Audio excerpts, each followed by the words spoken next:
SSC GD cut off 2025 result कब जारी होगा? कल आंसर की आई, सभी साथियों ने आंसर की चेक कर ली होगी। काफी साथियों का स्कोर डाउन हो गया है, आंसर की आने के बाद कम हो गया है। पहले साथी काफी ज्यादा मार्क्स बता रहे थे, इस बार काफी कम बता रहे हैं। इस बार साथियों का आंकड़ा कम भी देखा गया है, यानी जो डाटा आया है उसमें मार्क्स कम भी देखे गए हैं। यानी कह सकते हैं कि कम से कम 7 से लेकर के 10 नंबर तक साथियों की इस बार कट ऑफ कम होने वाली है पिछली कट ऑफ से। साथियों, इस बार कट ऑफ क्या जाएगी? आप जानते हैं कि cut off category wise and area wise जाती है। इसकी कट ऑफ कुछ इस प्रकार से जाती है। जनरल एरिया ऐसे जाएगी, बॉर्डर एरिया ऐसे जाती है, नक्सल एरिया। एक कट ऑफ 40 नंबर पर भी सिलेक्शन करा रही है, तो एक कट ऑफ आपके 140 और 145 नंबर पर भी सिलेक्शन करा रही है। इसके साथ साथ बात यही खत्म नहीं होती है, बात और आगे बढ़ती है और बात पहुंचती है पोस्ट वाइज। आपने एसएसएफ के लिए भरा है, आपने असम राइफल के लिए भरा है, आपने सीआरपीएफ के लिए भरा है, आपने किस पोस्ट के लिए फॉर्म भरा है, उसकी कट ऑफ भी अलग अलग जाती है। तो कट ऑफ किसी एक फैक्टर पर डिपेंड नहीं करती है, बल्कि इसके पीछे बहुत सारे फैक्टर्स होते हैं। काफी साथियों के कमेंट्स आ रहे हैं, मैम इस बार कट ऑफ क्या जाएगी? काफी मेरे पास डाटा भी कलेक्ट हो चुका है। मैंने पोल के माध्यम से और अलग अलग तरीके से मैंने साथियों से डाटा लेने की कोशिश की है। कमेंट में भी बहुत सारे कमेंट्स आए, कल मैंने वीडियो बनाई आंसर के आने के बाद, तो बहुत सारे कमेंट्स मेरे पास ऑलरेडी आ चुके हैं, डाटा इकट्ठा हो चुका है।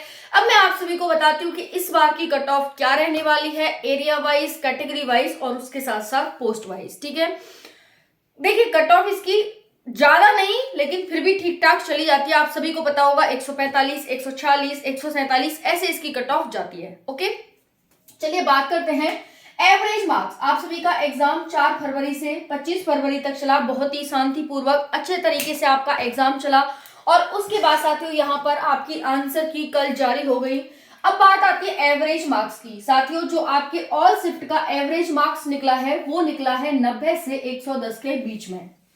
ठीक है, 90 से, हालांकि इसे 90 कहना थोड़ा सा मुश्किल होगा, 85 से 100 के बीच में आपका जो मार्क्स है वो एवरेज मार्क्स निकला हुआ है। ओके, एवरेज मार्क्स है ये, यानी सभी शिफ्ट को किसी में ज्यादा किसी में कम सबको मिलाकर के एक एवरेज आ गया। समझ आ गया? चलिए, अब साथियों आपकी जो शिफ्ट थी वो कोई हार्ड शिफ्ट भी थी, कोई इजी शिफ्ट भी थी, तो कोई मॉडरेट शिफ्ट भी थी। सभी शिफ्ट भी एक जैसी नहीं थी। भाई इतने दिन एग्जाम चला है, फर्स्ट सेकंड थर्ड फोर्थ, इस तरह से आपकी यहाँ पर एग्जाम चला है, तो भाई काफी यहाँ पर डिफरेंस आ जाता है, कट ऑफ में देखने को मिल जाता है। आपके नॉर्मलाइजेशन का भी यही कारण है कि किसी को अच्छा नॉर्मलाइजेशन मिल जाता है, किसी को कम नॉर्मलाइजेशन मिलता है। ठीक है जी, समझ में आ रहा है? चलिए बात कर लेते हैं। एसएससी जीडी आपका 10th बेस पर भरे जाने वाला फॉर्म है। 10th बेस पे बच्चा सेलेक्ट होने वाला ये भर्ती है। ओके, चलिए बहुत अच्छी पोस्ट पर ये भर्ती भी आई है आप सभी की। इसमें मेल की पोस्ट है 35,612 और फीमेल की पोस्ट है 3,869। टोटल जो भर्ती है आप सभी की वो है आपकी 39,481 पोस्ट पर।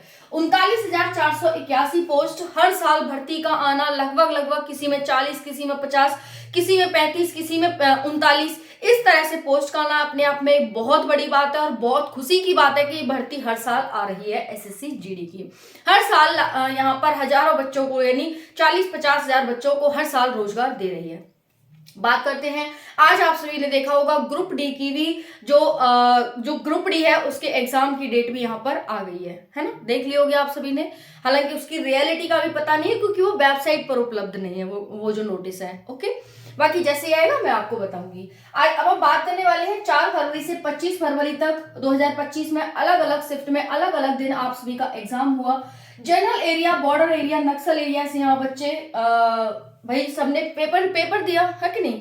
ओके, तो अब है easy shift, hard shift, moderate shift. भाई जिन बच्चों को इजी शिफ्ट थी हो सकता है उनको नॉर्मलाइजेशन कम मिले, जिनकी हार्ड थी उन्हें बहुत अच्छा नॉर्मलाइजेशन मिलेगा, इनको थोड़ा कम नॉर्मलाइजेशन मिल जाएगा। सारा खेला है वो नॉर्मलाइजेशन का है।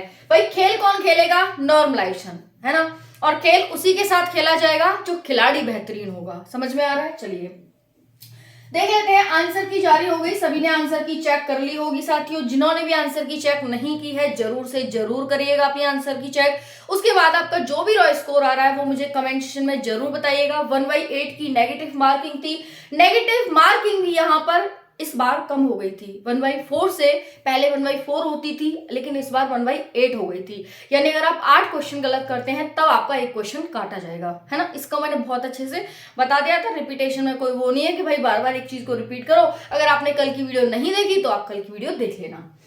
अब बात आ जाती है कि भाई इस बार कट ऑफ क्या जाएगी। साथियों, मैंने एक पोल कराया जो कि मैं आपके साथ शेयर कर रही हूँ यहाँ पर। 130 नंबर से 140 नंबर के बच्चे 48% डाटा है मेरे पास। 120 से 130% वाली कट ऑफ का 19% डाटा है। 110 से 120 नंबर वाले बच्चे 15% है और 100 से 110 वाले 18% है। यानी देखा जाए तो डाटा काफी अच्छा खासा है और अच्छे खासे बच्चों ने यहाँ पर पार्टिसिपेट किया है कि भाई उनके मार्क्स हैं वो 160 में से 130 से 140 वाले बच्चे हैं, बताओ 48%। दूसरे नंबर पे आ जाओ 120 से 130, तीसरे नंबर पे आ जाओ 100 से 110 और चौथे पे 110 से 120। यानी डाटा अच्छा खासा रहने वाला है। लेकिन ऐसा नहीं है कि सभी जोन की यानी सभी एरिया की कट ऑफ एक जैसी जाती है, नहीं, बहुत डिफरेंस देखने को मिलता है। इस तरह से डिफरेंस आता है, समझ आ रहा है। तराजू है, तराजू में एक तरफ तो रख दो 1 कुंटल की बोरी और एक तरफ खाली, तो इस तरह से डिफरेंस देखने को मिलता है नक्सल एरिया और जनरल एरिया में, नक्सल एरिया और बॉर्डर एरिया में। समझ में आ रहा है।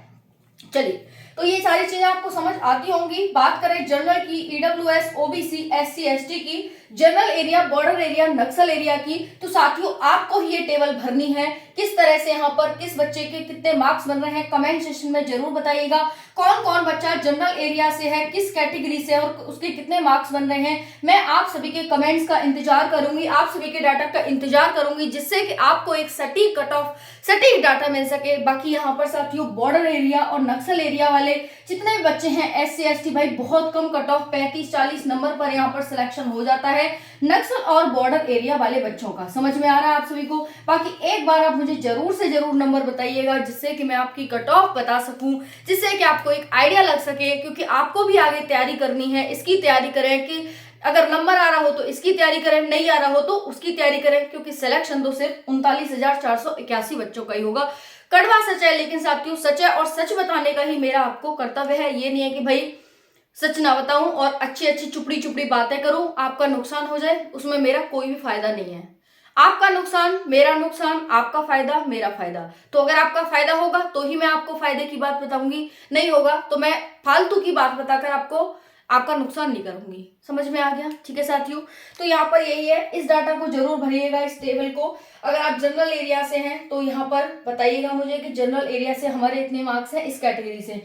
अगर आप बॉर्डर एरिया से हैं तो बॉर्डर एरिया से इस कैटेगरी से इतने मार्क्स हैं। अगर नक्सल एरिया से हैं तो इस कैटेगरी से इतने मार्क्स हैं। जनरल एरिया की कट ऑफ सबसे ज्यादा जाती है, सबसे ज्यादा जाती है, और इसमें यूपी बिहार वाले बच्चे जितने भी हैं, दिल्ली हो गया, राजस्थान हो गया, कुछ पार्ट, तो इस तरह से यूपी बिहार मध्य प्रदेश इन वाले जो बच्चे हैं इनकी बहुत ज्यादा कट ऑफ यहाँ पर जाती है। हालांकि हर एरिया में बात करें कि हर राज्य में नक्सल एरिया, बॉर्डर एरिया और जनरल एरिया है।